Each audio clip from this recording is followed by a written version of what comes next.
ایک مرتبہ حضرت عمر فاروق رضی اللہ تعالیٰ عنہ نے ایک وفد بیت المقدس بھیجا۔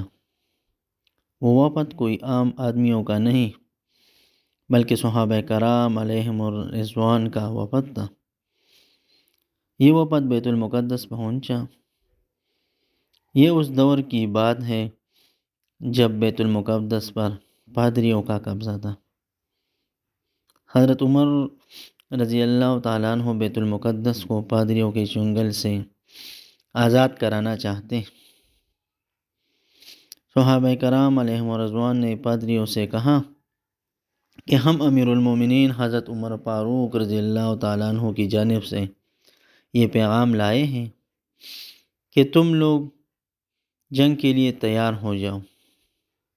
یہ سن کر پادریوں نے کہا ہم لوگ صرف تمہارے امیر المومنین کو دیکھنا چاہتے ہیں، کیونکہ جو نشانیاں ہم نے فاتح بیت المقدس کی اپنی کتابوں میں پڑھی ہیں وہ نشانیاں ہم تمہارے امیر میں دیکھنا چاہتے ہیں۔ اگر وہ نشانیاں تمہارے امیر میں موجود ہوئی تو ہم بغیر جنگ و جدل کے بیت المقدس تمہارے حوالے کر دیں گے۔ یہ سن کر مسلمانوں کا یہ وفد حضرت عمر فاروق رضی اللہ تعالیٰ عنہ کی خدمت میں حاضر ہوا اور سارا ماجرا آپ کو سنایا۔ امیر المومنین سیدنا حضرت عمر فاروق رضی اللہ تعالیٰ عنہ نے اپنا دستر پیون سے لبریز جبہ پہنا، امامہ شریف پہنا اور جانے کے لیے تیار ہو گئے۔ سارے صحابہ کرام علیہم الرضوان حضرت عمر فاروق رضی اللہ تعالیٰ عنہ سے عرض کرنے لگے حضور وہاں بڑے بڑے لوگ ہوں گے، بڑے بڑے پادری ہوں گے، آپ رضی اللہ تعالیٰ عنہ اچھا اور نیا لباس پہن لیں۔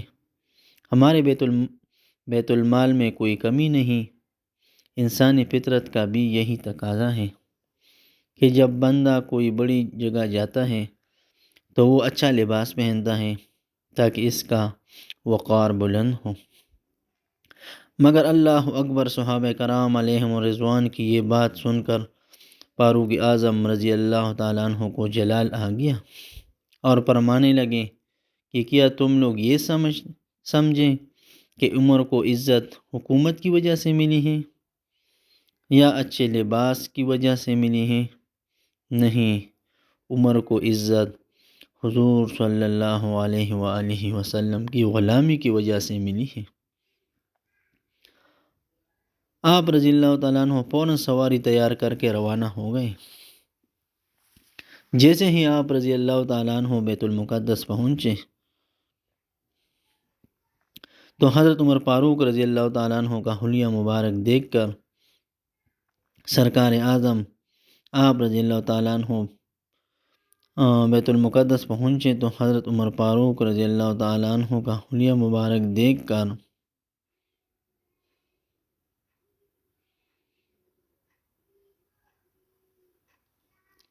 سرکار اعظم صلی اللہ علیہ وسلم کے غلام کو دیکھ کر پادریوں کے حواس باختہ ہو گئے، تر تر کانپنے لگے اور حضرت عمر رضی اللہ تعالیٰ عنہ کے قدموں میں گر پڑے۔ ساری بیت المقدس کی چابیاں حضرت عمر کے حوالے کر دی اور کہنے لگے کہ ہمیں آپ سے جنگ نہیں کرنی کیونکہ ہم نے جو حلیہ فاتح بیت المقدس کا کتاب میں پڑھا ہے یہ وہی حلیہ ہے۔ سبحان اللہ۔ اس طرح بغیر جنگ کے بیت المقدس آزاد ہو گیا تھا، مگر ہم مسلمانوں نے عیاشیوں میں پڑھ کر دوبارہ یہودیوں کے حوالے کر دیا۔ اب عمر کہاں سے لائے جو اپنے اوپر روٹی کا ایک نوالہ بھی اس وقت تک حرام سمجھتا تھا جب تک کوئی مسلمان تکلیف یا کافروں کے نرغے میں ہو اسے آزاد نہ کروا لیتا۔